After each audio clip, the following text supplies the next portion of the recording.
Okay.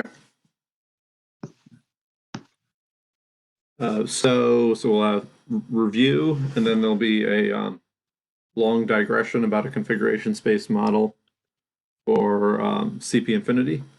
Then we'll talk about the Dold-Thom quasi-fibration criteria, and then we'll go over the proof that z of x to z of x mod z of y is a quasi-fibration. And there'll be a small gap in the proof, and I think the statement is still true. I have some elementary but ad hoc approaches that might fix it, or there's sort of more high-powered approaches that also fix it. But mostly we'll just be glossing over this one gap that seems to be in the literature. Yeah. So I guess the lesson, if you're writing a paper, or if you're refereeing a paper and the authors say the proof is just like this other case and then don't supply details, you should ask the authors to supply details, because oftentimes that's where the mistake is. They don't explicitly write anything false, but they just say you can copy some proof in a case that does work to a situation where it doesn't work. Okay. Great. Yeah. So we want to show that that z of x to z of x mod z of y is a quasi-fibration, where y is a sub-CW complex of x, and then this will give us a long exact sequence in homotopy groups, which corresponds to the long exact sequence in the pair, which is all that we need to check the Eilenberg-Steenrod axioms. Okay.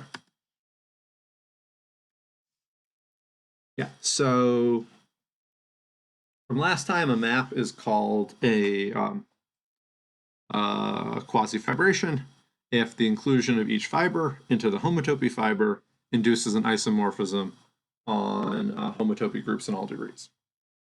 So, last time we had a construction of the homotopy fiber, which is something related to like points in A and paths in B. But maybe the important thing to just remember is the homotopy fiber is the fiber of when you replace A with a homotopy equivalent space, and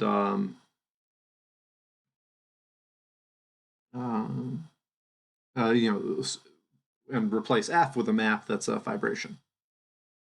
Okay, and the important proposition about quasi-fibrations is if a map is a quasi-fibration, then you get a long exact sequence in homotopy groups as if it were a fibration. Okay, any questions on the overall plan? Okay, so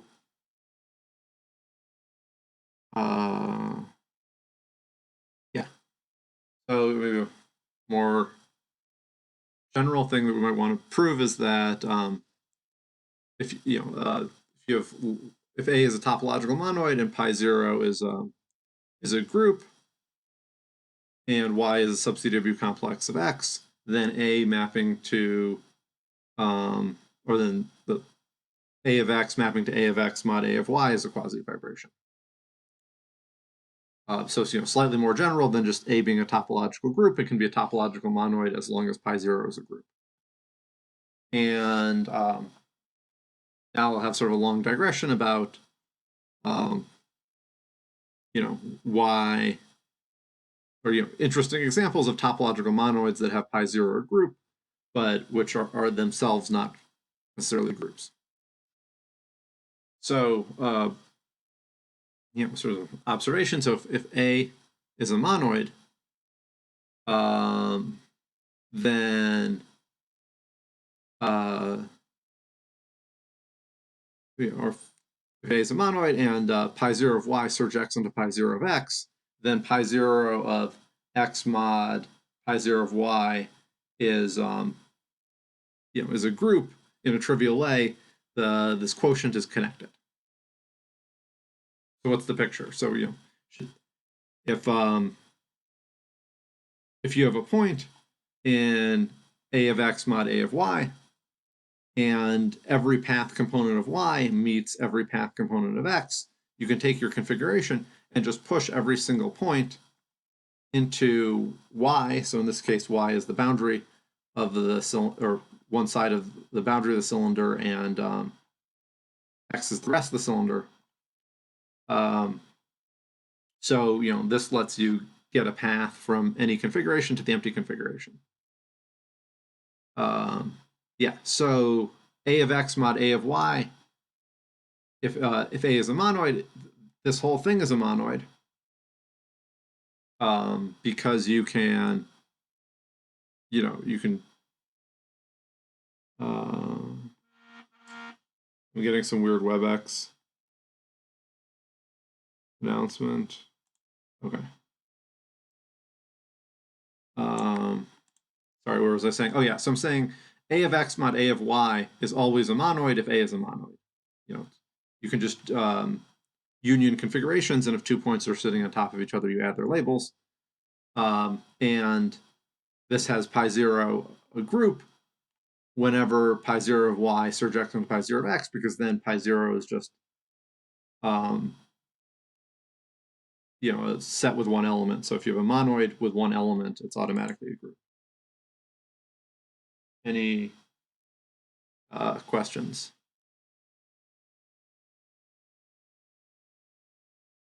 Okay. So, this is an example of something that satisfies the hypotheses of the theorem. But now you might be like, okay, why should I care about A of x mod A of y?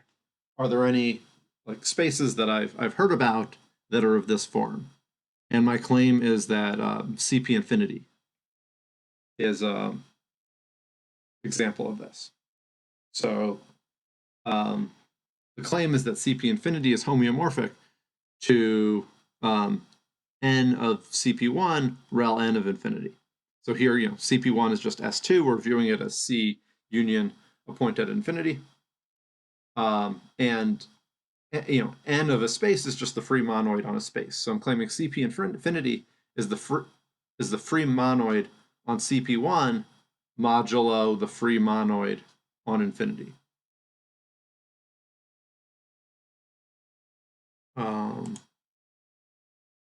Someone should be confused already, probably. Yeah, so what this would say is that CP infinity has a natural monoid structure, because the right-hand side has a natural monoid structure. Or, not only commutative monoid structure. So that you can add points in CP infinity, which probably we didn't know before. I don't know. Maybe someone knew this before. CP infinity is a commutative monoid. Okay, so what we're going to do, the way we're going to prove this homeomorphism is we'll identify CPN on the left with a certain subspace on the right, and then we'll sort of take the limit as n goes to infinity.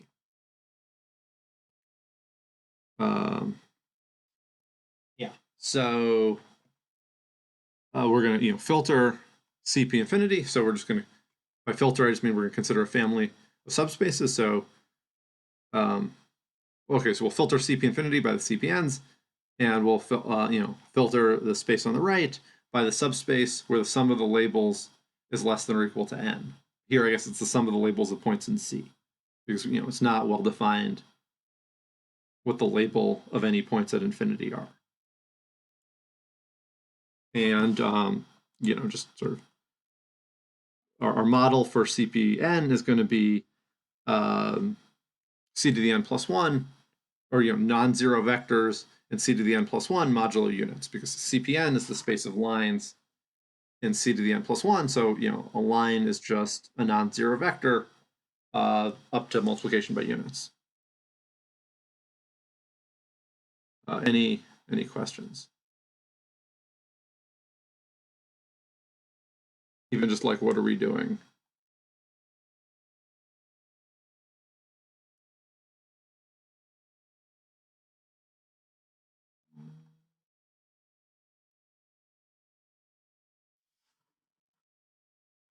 Okay. So we're trying to prove that CP infinity is homeomorphic to the free monoid on CP1 modulo infinity. And yeah, so you should view C to the n plus 1 as the space of degree less than or equal to n polynomials. You know, this is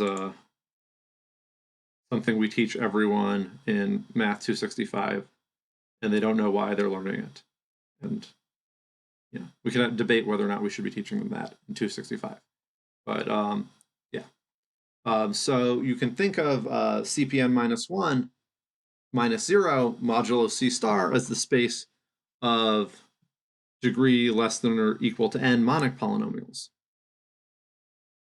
I guess non-zero monic polynomials. Because, you know, if you have a non-zero, I guess monic implies not zero. You know, monic means leading coefficient 1. Probably we don't think the leading coefficient on 0 is 1. Yeah, because, you know, if you have a polynomial up to multiplication by C star, you can change the leading coefficient to be 1. So you should think of this space, which is the same thing as CPN. So we're thinking of CPN as the space of degree less than or equal to n monic polynomials. But we'll talk a little bit about like how this is topologized, because we're allowing a monic polynomial to converge, or a sequence of degree 5 monic polynomials to converge to a degree 4 monic polynomial. Okay, so now I claim that we've got a map, like a root map, that takes a monic polynomial and sends it to its roots, you know, counted with multiplicity.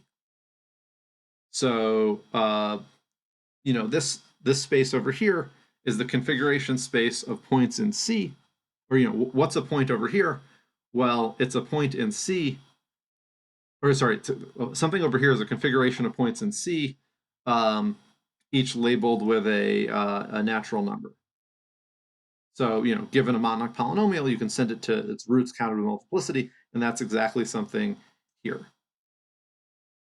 And you might be, you know, saying, well, isn't that really n of C?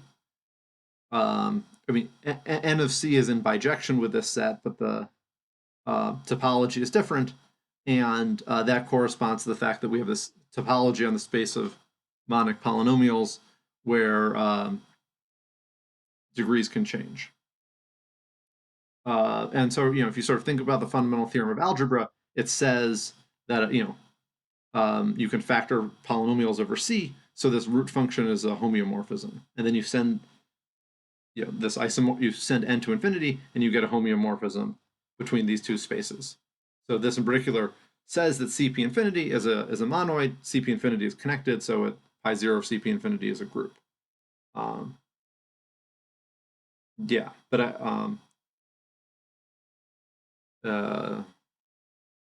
I feel like I've lost like some portion of the class, and no one is saying anything. Should have had a picture. Someone should ask for me to draw a picture of some part of this.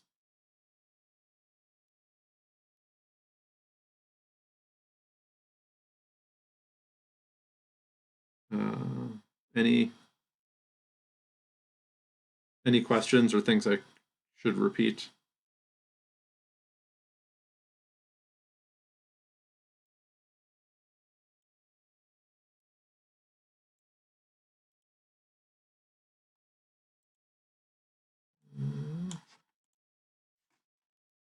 Okay.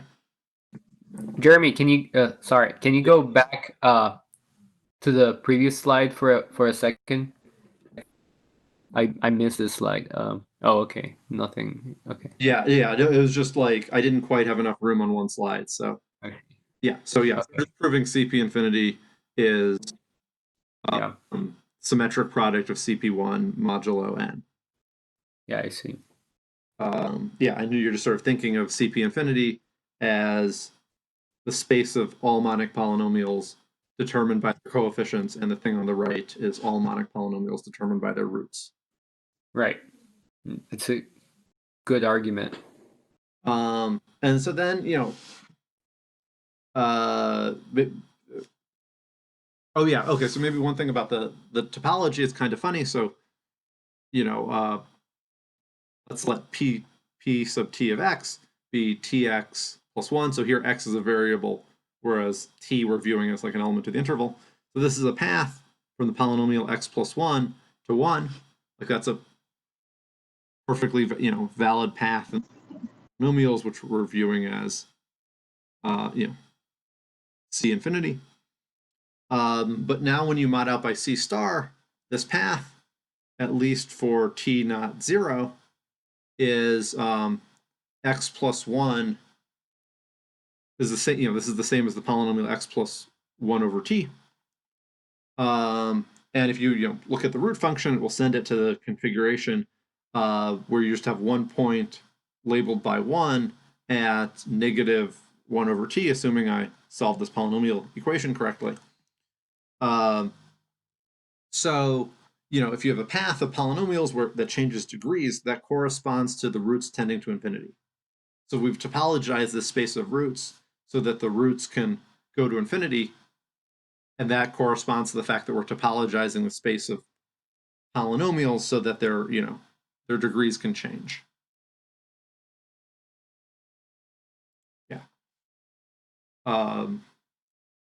And a similar statement would be true if we had like a space of monic polynomials, but we didn't let their degrees change. That would be homeomorphic to n of c.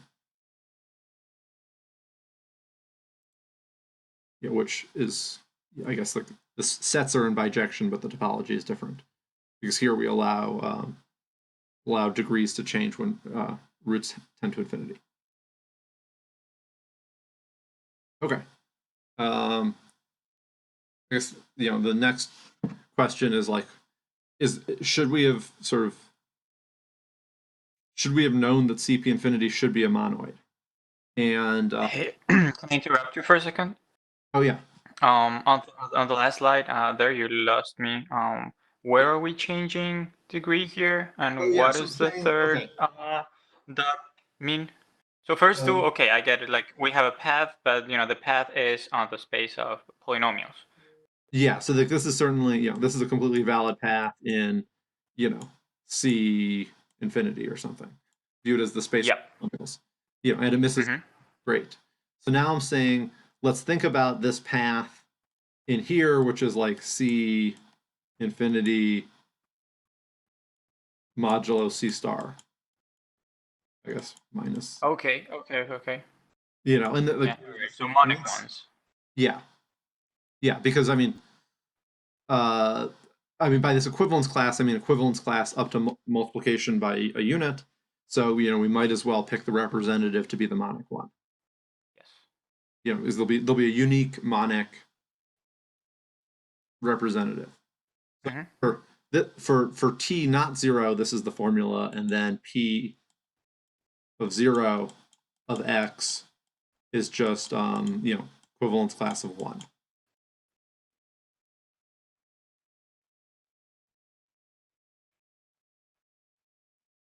So I guess what I'm saying is, if you think of CP infinity as this space of monic polynomials, then this is a path. That as you send t to 0, this expression converges to just that. Okay.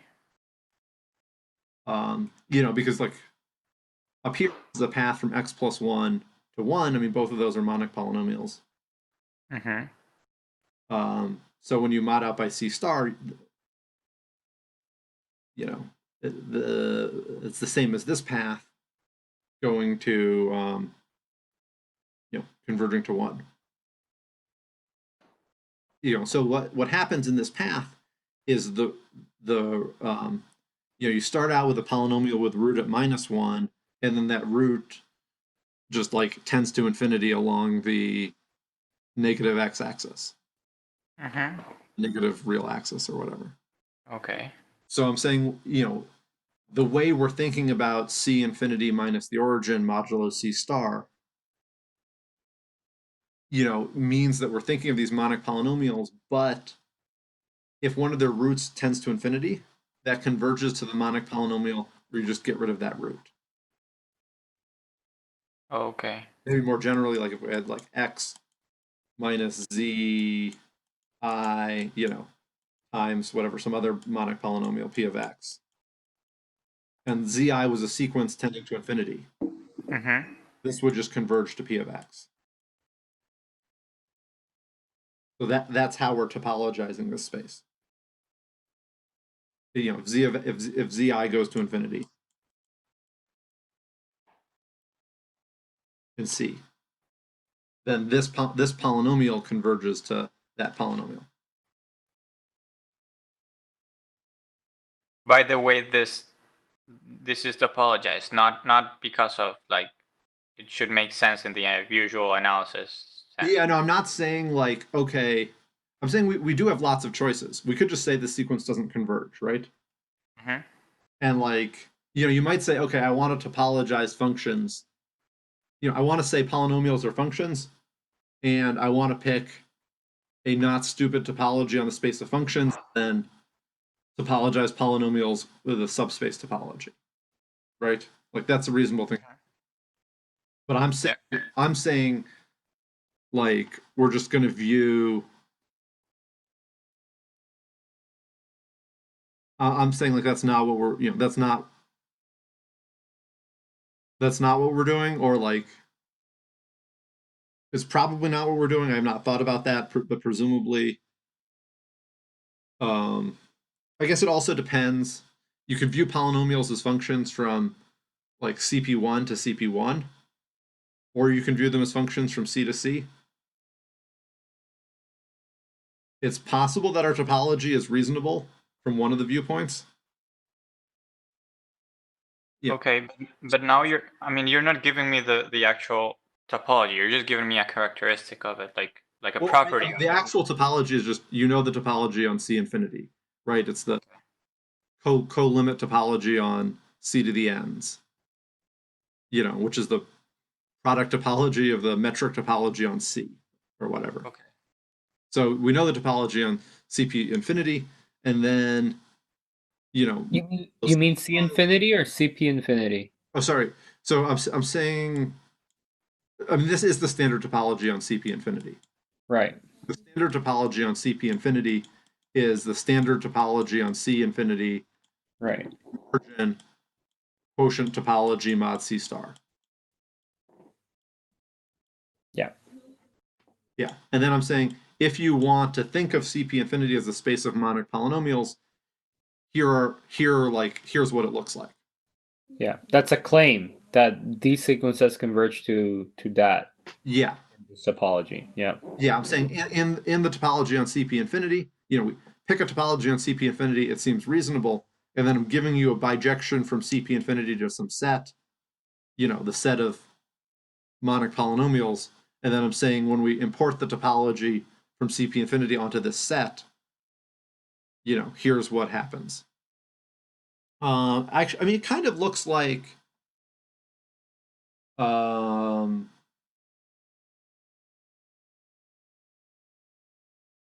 I should add this to homework exercise. Is the map we get a map from CP infinity to like maps from CP1 or S2 to S2, right? Is that map continuous if you topologize the space on the right, say with the compact open topology? I don't know. I should add that to the homework, and probably no one will do it. Or if someone gets bored, they can tell me. They can just like interrupt 10 minutes later and be like, the map is not continuous. You mean by evaluation of polynomials? Yeah, I'm just saying like send this to a polynomial. View CP infinity as monic polynomials. Monic polynomials are functions. Yeah. They send infinity to infinity. So you could view it as a map, I'm pretty sure you can also, same question, you can get a map from C to C. It seems less likely that that map is continuous. Possibly neither are continuous. I'm not sure if this map is continuous, right? Like the way you're varying polynomials is in a very strange way, I think. Yeah. I'm not sure. I take it back. Yeah, I have to think about it. Let's see. Okay, so I mean, if when you vary a polynomial, how is that function varying, that evaluation function? well, okay, so if you Uh, P of t,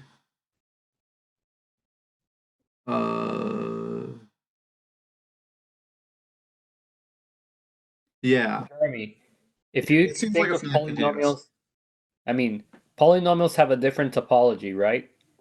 Kind of like the analytical topology, which is different from this. Yeah, I think this map is not continuous. Yeah, exactly. That's what I. Post-compose it with the evaluation map, and then it won't be continuous. Like pick your favorite point in S. Pick your favorite point. Like if we then evaluate this at 0, we get a map to S2, right? And we look at this path, so we plug in x equals 0. And then, yeah, so okay, so this map is not continuous. So we're definitely topologizing.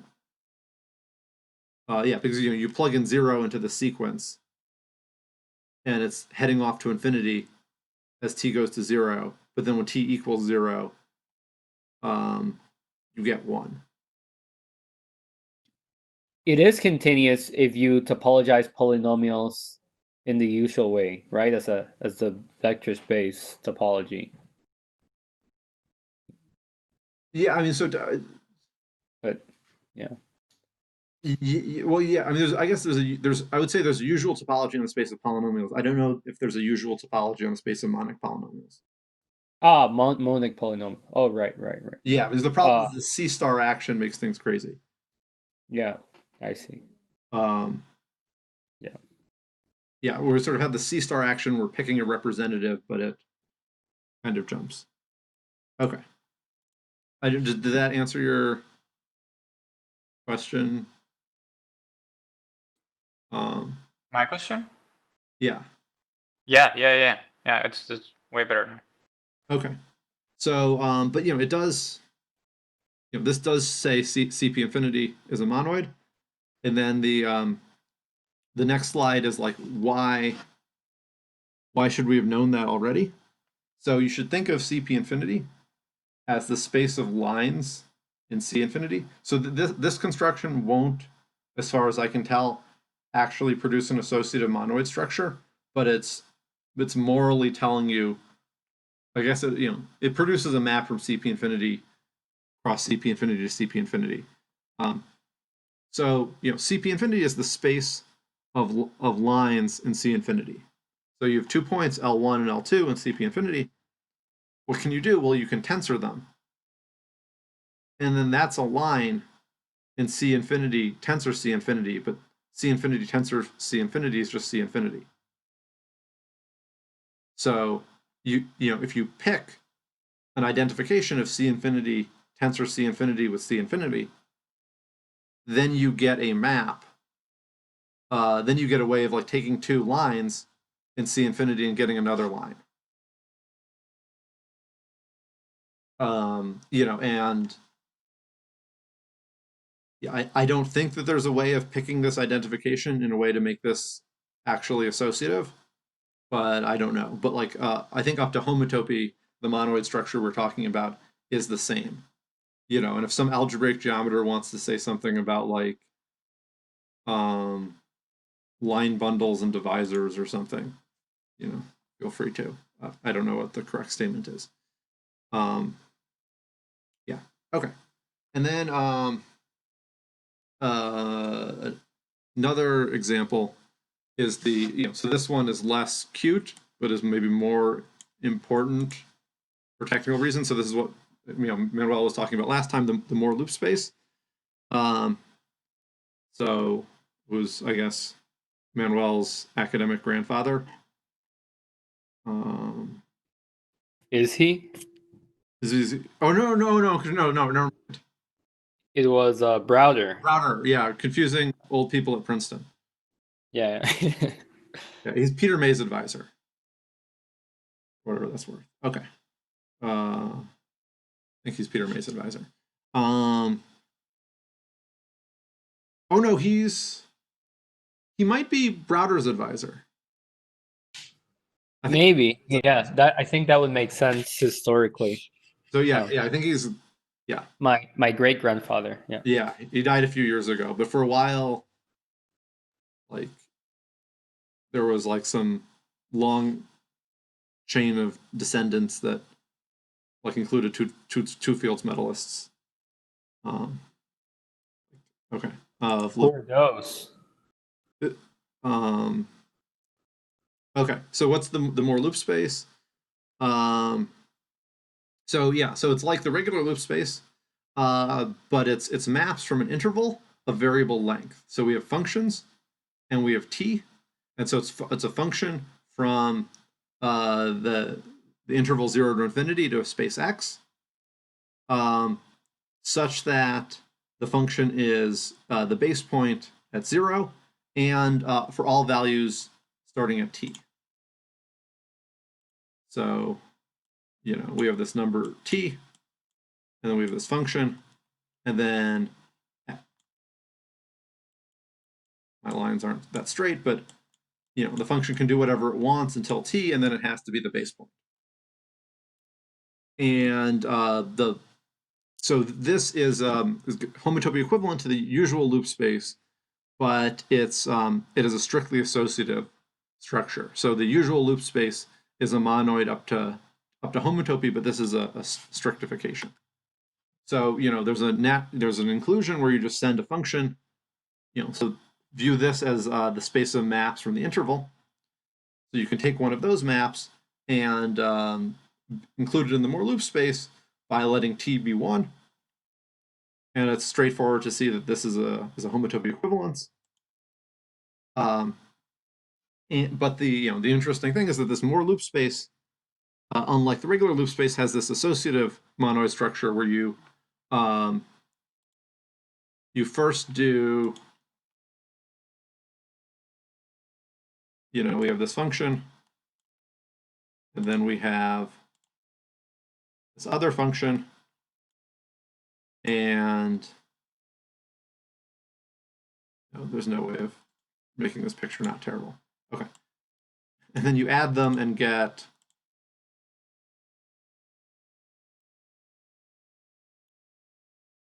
so what you do is you add their you just add their t coordinates, which measure the t coordinates are, so technically these are functions whose domain is the interval 0 to infinity, but you should think of them as really they're functions whose domain is 0 to t. And the reason why usual loop concatenation isn't associative is because you have to reparameterize. But here, the domain of the concatenation is going to be t1 plus t2, so there's no need to reparameterize at the cost of changing what the domain is.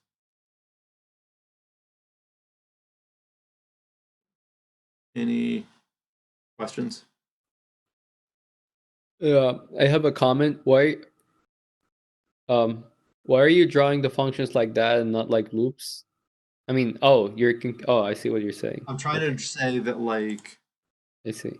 Yeah, I see. This is T1, this is T2, and then you add them, and then you get like T1 plus.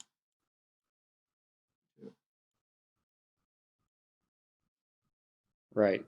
But what people should have in mind is like concatenating loops, right? Yeah. So like, if someone says like prove the fundamental group is associative or whatever, you're like, This is really Right. annoying. I wish, like, my 3 loops concatenated together were just a function from an interval of length 3 instead of a function from an interval of length 1.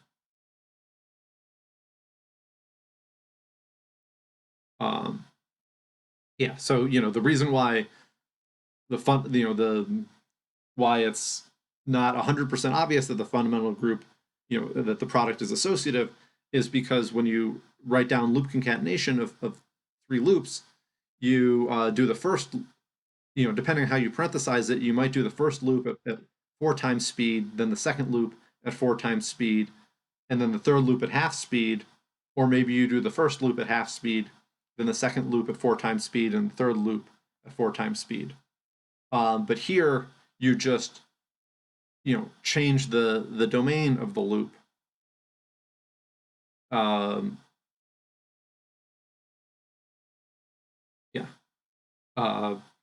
So that you don't have any of those issues. So this is strictly associative, and pi 0 of this is the fundamental group because it means homotopy equivalent to the base loop space. And so this is just like something that when you first see it, you're like, whatever, who cares? But if you're writing some paper, and you want to apply some construction that works for monoids to the base loop space, it's easiest usually to replace the base loop space with something that actually is a monoid. Okay. Oh yeah, so what's the unit? Anyone other than Manuel or Zach should answer.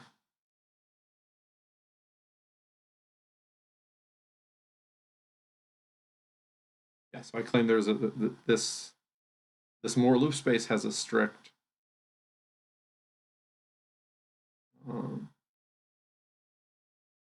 it's a monoid, so it should have a strict unit. If no one answers, and ask what's the unit on the fundamental group. Oh yeah. So what's the unit on the fundamental group is the easier question.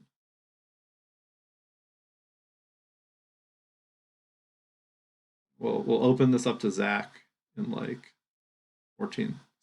Okay, so if people can't answer it, they should tell me that they're confused by these formulas and my terrible pictures.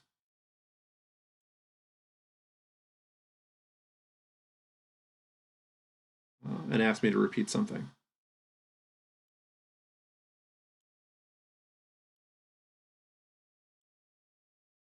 Also, yeah. So Zach, what's the unit? Isn't it just like the empty trivial path? Yeah. But okay, so what is like the function and what is the t value? Like how wide is the interval and what is the function?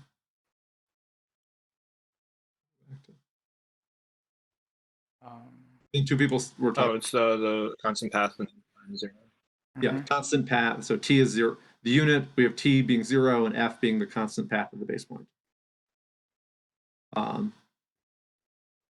Yeah, and so the reason why regular loop spaces don't have strict units is because you sort of take this loop and you concatenate it with a constant loop, which is the unit, and then you get something that does your first loop at double speed and then is constant for the second half of the interval. So that's why the base loop space doesn't have a strict unit, but up to homotopy, after taking pi 0, you get a monoid. But here we have a strict unit because we just say, okay, we want the constant loop, but whose domain is an interval of length 0. And then when you add that, it doesn't change anything. Yeah. Are there questions? Jeremy, can I make a comment? Sure. That might make it clear. So as you said, you should think of this as the set of pairs ft, where f is a map from the interval from 0 to t to x. Yeah. Right? And then you can topologize this set by identifying as a subset of what you described, this maps from 0 to infinity. So I think this is more intuitively. Oh yeah, that instead of saying f is defined on 0 to Right. I mean, if you're seeing it for the first time, this is more intuitive. And then you think of this f as an actual loop in x, based at x0, together with a parameter t. So now you can concatenate loops and you add parameters. Yeah. Anyway, that's all I wanted to say. Yeah. Yeah, I mean, it's at some level, it's a technical trick to avoid having to reparameterize. But I almost don't know why we don't like define the fundamental group this way. Probably there's no point. Good question. Yeah. Okay. So, oh yeah, getting back on track. What are we trying to do? I'm going to read you an incorrect proof of the following theorem. Yeah. So if we have a abelian topological monoid and pi 0 is a group, and we have a sub CW complex of a CW complex X, then the map from configurations in X to configurations in X rel Y is a quasi-fibration. Okay. So we should have in mind an example of a quasi-fibration that's not a fibration. So what is it? So we'll let A be the union of the axes. So A is just the x-axis union the y-axis, given the subspace topology in R2. And B is going to be R, and the map from A to B is going to just be projection onto the x-axis. So the fibers over most points are just a single, the fibers over most points are just a set of size 1, and the fiber over 0 is just the y-axis. So I claim it's not a fibration. So I'm going to give you a path that we can't lift. So we'll take the map from the interval to B. So B is just R, which is just the usual inclusion of the interval into R. So that's pictured here as the green. And then now we need a lift of the initial point. So and the lift of the initial point will be this red dot. And I claim that we can't. Yeah, so the red dot is the the map from 0 into A. It's just any point that's not the origin. And I is the standard inclusion of the interval into R.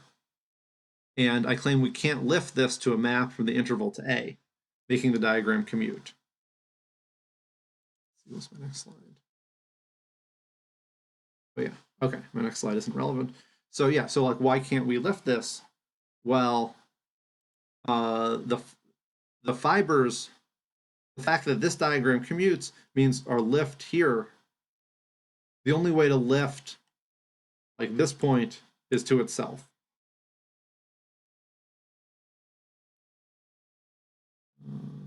Colors. Red. Yeah, so somehow we don't have enough time to go like that. That any point in B that is not the origin has a unique lift to A, just like itself. So at positive time, if f tilde exists, it has to send it to this point. So working backwards, it's got the only way we can have a continuous lift is if f tilde 0, we had chosen to lift the origin just to itself. Any questions? Yeah, so this is an example of a map where all of the fibers are contractible, but it's not a fibration. And now we're going to argue that it's a quasi-fibration. Okay. And the good thing is you can you don't need to remember what homotopy fiber is for this example. So I changed this E is supposed to be an A. Sorry about that. A. Okay. So A and B are both contractible, so they have trivial homotopy groups. So from the long exact sequence of homotopy groups, we get that the homotopy groups of the fibers all vanish. We get that the homotopy groups of the homotopy fiber vanish. Yeah, because the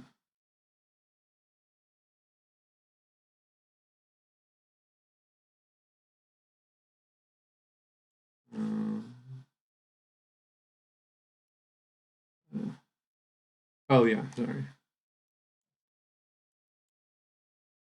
Here I should have said this also equals pi I of A. Yeah, so if we let E, oops, never mind.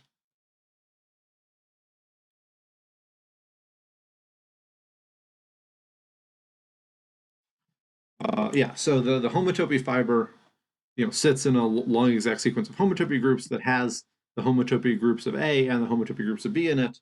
So we conclude that those are 0.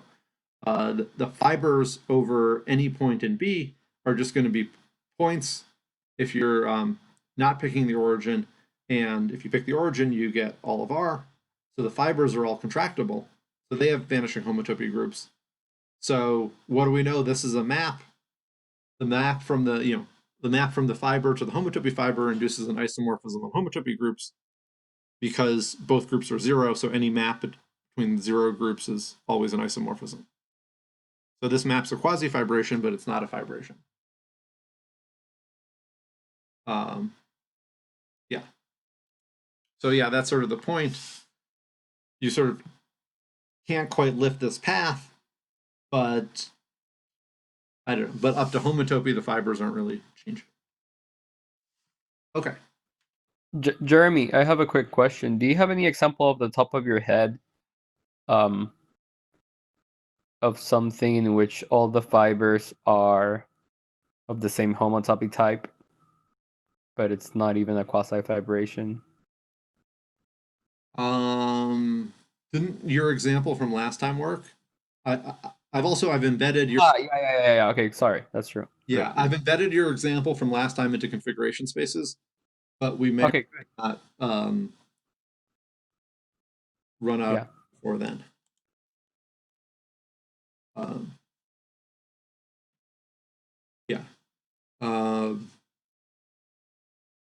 So quasi-fibration is stronger. You shouldn't think of it as like up to homotopy, the fibers don't depend on the point in the base. You should think of the stronger condition up to homotopy, the fibers have the right homotopy type. Okay, so the way you usually check that things are quasi-fibrations is this Dold-Thom quasi-fibration criteria, which is this long statement that says we can filter the base by closed sets such that on the differences between the closed sets, or such that the base space is the co-limit of these closed sets.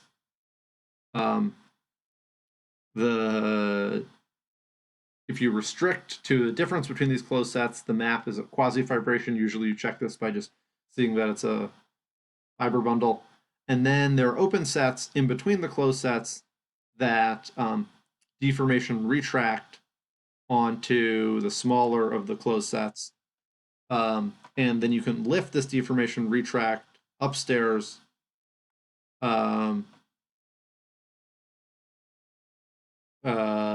and that the induced maps on fibers induce isomorphisms on homotopy groups. Okay, so this is a long statement, but what you should think of it intuitively is we're building a space and we're somehow gluing it. We're building a map of spaces by taking fibrations and sort of gluing them together along maps that induce isomorphisms on homotopy groups. So this condition 4 is sort of where all the action happens. Yeah, so okay, so I don't think it's super easy to process this immediately, but let's just sort of check this condition in our warm-up example, and then we'll check it in the other example. Okay, so I guess I've changed the name to E, whatever. Okay, A is now E. Would you mind reminding me of the definition of colimit? Oh yeah, so I guess in okay, so in this case, it's just the union, but I'm saying it's topologized so that an open I'm saying, okay, so here the statement 2 is the statement that open sets in B are unions of open sets in the BNs. So this statement says that B is the union. I mean,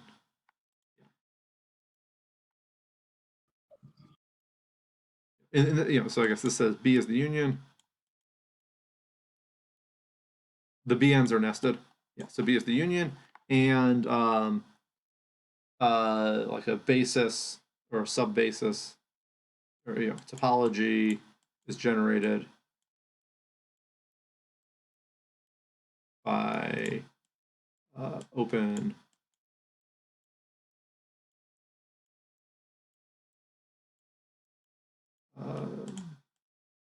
oops. Okay. Should I rewrite that, or just B is the union and the topology on B is the topology generated by, with sub-basis, the open sets of each BN is what this amounts to. Yeah, that's enough. Thanks. Yeah, and I don't know why the text just disappeared while I was typing, but okay, yeah. And so this condition 4, I think we need to like see in an example to understand it because it's too long. Okay. So yeah, so we're thinking about this, the union of the axes projecting onto the x-axis, and each BN is closed because one of them is the entire space, which is always closed, and the other one is just the origin in R, which is closed. The second condition here is basically vacuous because it's a finite filtration. So this is saying, you take the union of all of them, or I guess so B equals B1. So the question is, this colimit question is asking, maybe there are open sets in B that are not unions of open sets in the BNs. But because one of the BNs is literally equal to B, this condition is vacuous. And then the next statement is that on the differences, the map is a quasi-fibration.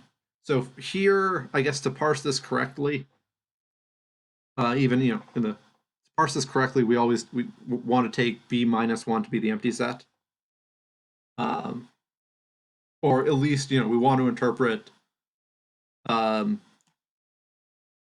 want to like make sense of the statement when n is 0. So we want like B0 set minus B-1 to be just B0. Yeah, so maybe I'll go back to the picture of this thing. Yeah, so what we're saying is that if you restrict to the origin, if you restrict B to the origin and restrict E to be whatever maps the origin, it's a quasi-fibration. Well, it's a fiber bundle. It's just R maps to a point, which is a fiber bundle with fiber R. And then you look at E map, the part of E that maps to R minus the origin, and that is just isomorphism from R minus the origin to R minus the origin. So that's it's a covering space with one sheet, so it's a fibration. So it's a quasi-fibration. So what am I saying?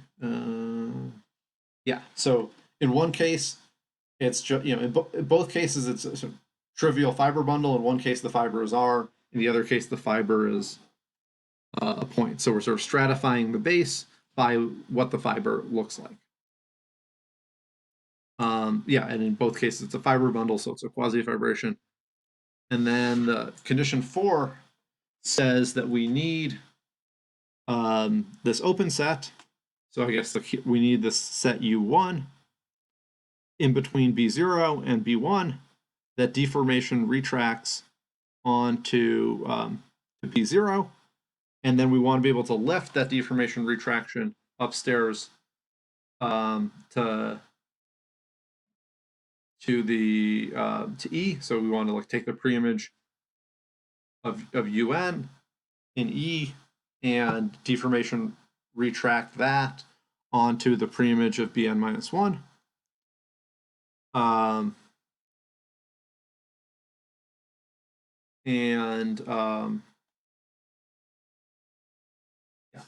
We will go back to the picture. So the deformation retraction is just, we're going to smash all of, I guess what is, sorry for jumping around. So here, I mean, I could have taken U1, I could have taken also to be all of R, but I just took it to be this interval.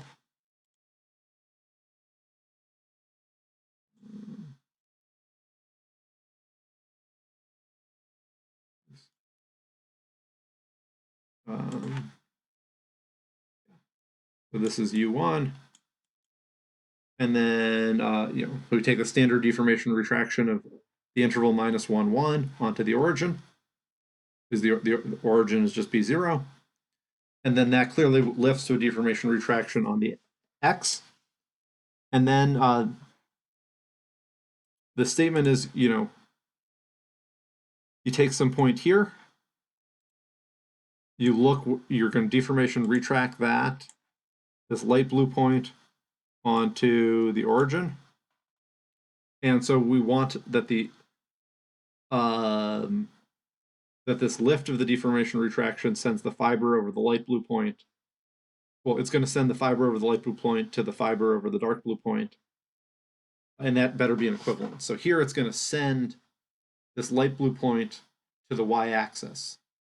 That's what this R1 map is. And it, in the condition 4 says that it induces an iso in all homotopy groups. So this is just the origin mapping, this is a point mapping to the y-axis is an iso in homotopy groups, which is true.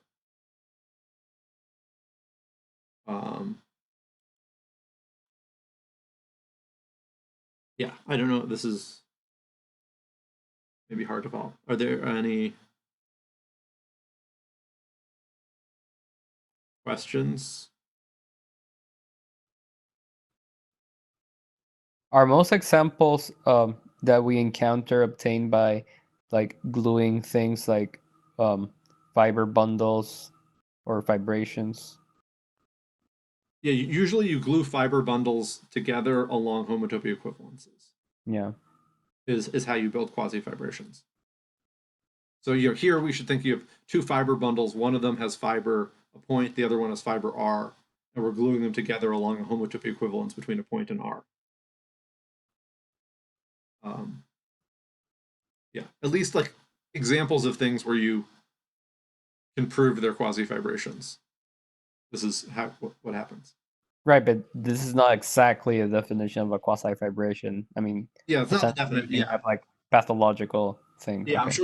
I'm sure there is plausible that one could come up with an example of a map that's a quasi-fibration where there are no choice of closed sets and open sets where this works. Right. But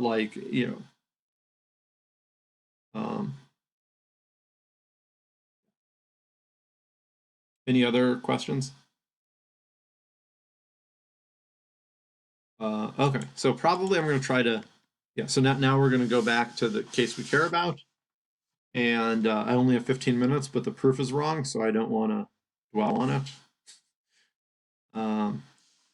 Yeah, okay. So, yeah, so we're going to apply the Dold-Thom quasi-fibration criteria to the map from A of x to A of x mod A of y to show that it's a quasi-fibration, and everything is going to work except our open set won't be open. And if you want to talk to me about like how to fix that, I'm happy to talk in office hours. Okay.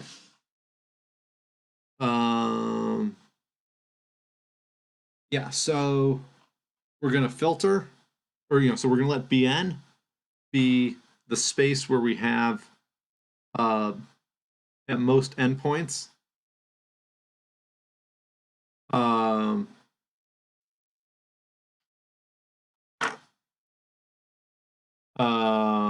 Let's see, most endpoints counted by like ignoring the labels at most n total points. So that n in the exponent should be a k.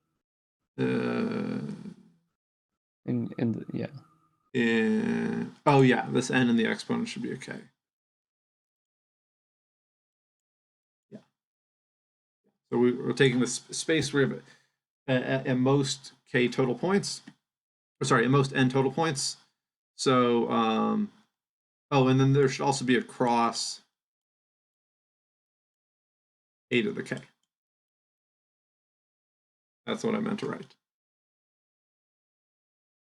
Yeah. So so we have at most k points, and so we want to show it's closed. Well, let's think about it. We want to show the complement is open. So the complement means we have at least n plus 1 points. And the idea is that it takes time, time is in quotes, for points to for us to get less points. Because how do we get less points? Well, 2 points need to collide, or a point needs to collide with the or a point needs to enter y. So like in a small neighborhood, this point labeled by 6 can't reach y. In a small neighborhood, points can't hit each other.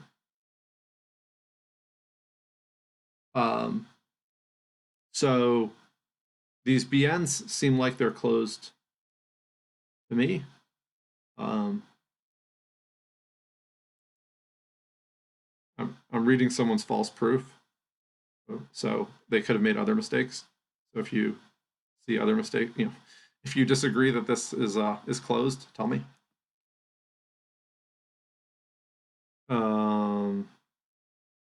Yeah. So the it's definitely not. These BNs are definitely not open because sort of instantaneously, this point labeled by 3 could split into 3 points labeled by 1. So in a neighborhood around this configuration, we have configurations that have more points. Yeah. But I'm saying in a neighborhood around this configuration, if you take you can find a neighborhood around this configuration where we don't have less points. Maybe that's what I wanted to say. Okay, so this uses that y is closed in X because y is a sub-CW complex of X. Okay, so that's condition 1. Condition 2 is again, there's a typo of what Bn is. Condition 2 follows from the definition of this space that this is the colimit. Follows from our definition of how we're topologizing it. And okay, so what about condition 3? Oh yeah, again, these typos. A to the K. So what in Bn minus Bn minus 1, no collisions are allowed, because this is the space where you have precisely endpoints.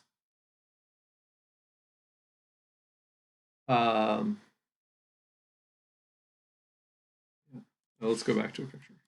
So, so what do we want to know? We want to know that if you look at Bn minus 1 and take a pre-image under the projection map, that it's a quasi-fibration. So we want that, like, it's a probably the way we're going to check that it's a quasi-fibration is checking that it's a fibration or a fiber bundle even. Yeah, so this is the space where exactly endpoints. And if you look at, let's say, what 1, 2, 3, 4, 6 of them. Yeah, so if you look at we have if you look at the pre-image of the configuration space where we have exactly 6 points in X that aren't in Y, and you look at the pre-image in X, so X now includes this cylinder, it's exactly going to be the product of, includes this circle, it's going to be exactly the product of 6 points in X that aren't in Y, and whatever you want in Y. And normally the points in Y can move into X, but here they can't, because that would change the number of points in X. So I claim that the pre-image of, this is the configuration space of exactly endpoints in X minus Y, is homeomorphic to this configuration space of points in Y where collisions are allowed, and this configuration space with exactly endpoints where no collisions are allowed. And in this identification, the projection map P is just projection onto the second factor. So I'm claiming that this map is just a trivial fiber bundle. So in particular, it's a fibration, so it's a quasi-fibration. Any questions?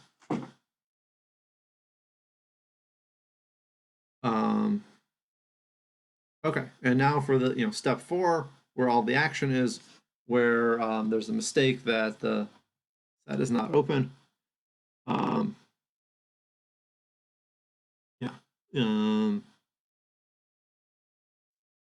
Okay, so the final condition on the Dold-Thom quasi-fibration criteria says that we can find open sets that are between these. UN only needs to be open in Bn, but that doesn't save us. Open sets between the closed sets, such that we can deformation retract UN onto Bn minus 1 and lift that upstairs, and that these parallel transport maps, or these, I don't know, maybe that's a bad name for them,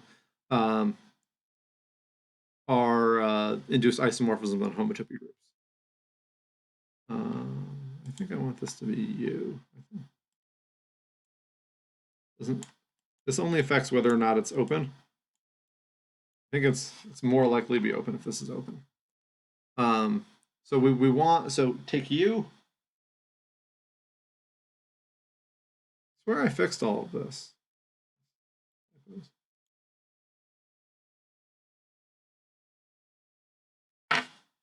Okay.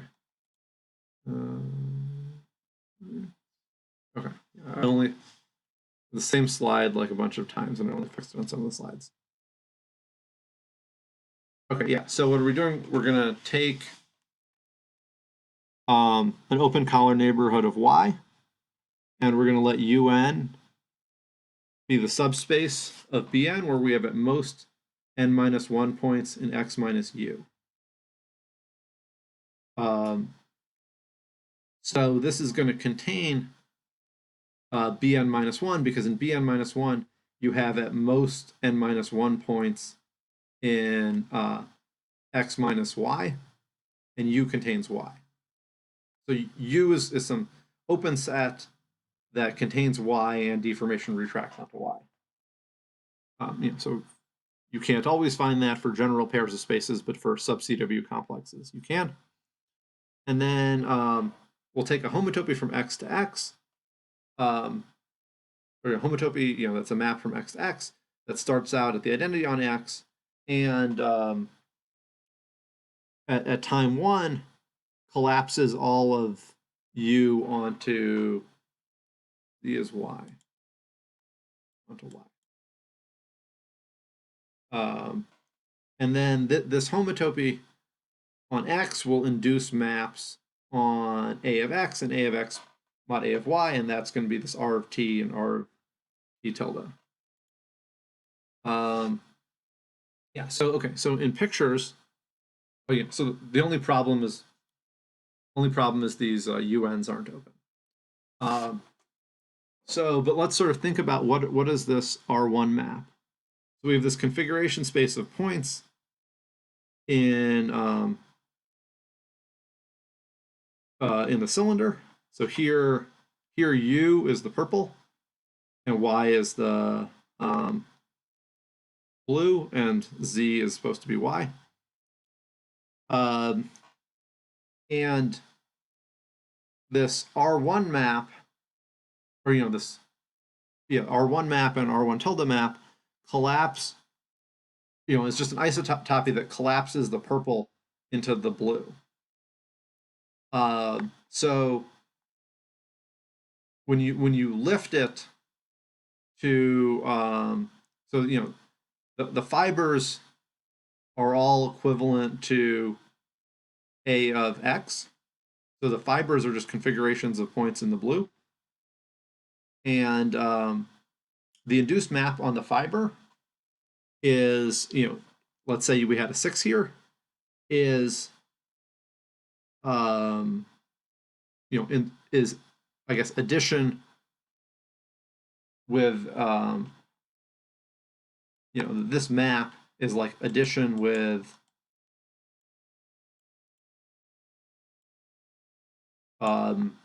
this point labeled by 6. So this R1 map is the fibers are all homeomorphic to A of Y, and the this R1 map that needs to induce an isomorphism on homotopy groups is given by addition by an element of A of Y. So in this picture, it would be like this point labeled by 6 with, the deformation retraction is going to push 6 onto the circle. And so, if you had a group, the inverse of adding 6 would just be subtract by 6. And if things have inverses up to homotopy, these maps are still have homotopy inverses.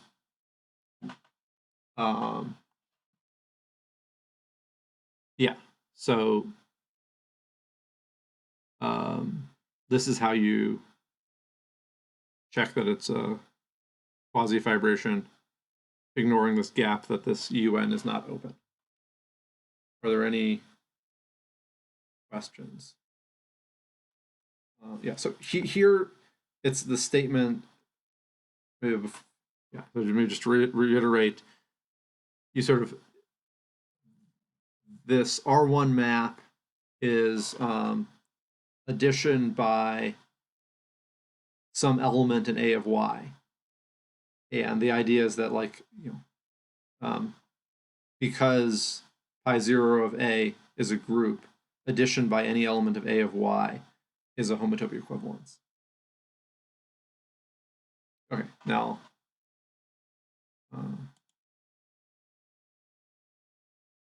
ask if there are questions. Maybe I'll stop recording. I have a question. There's another criteria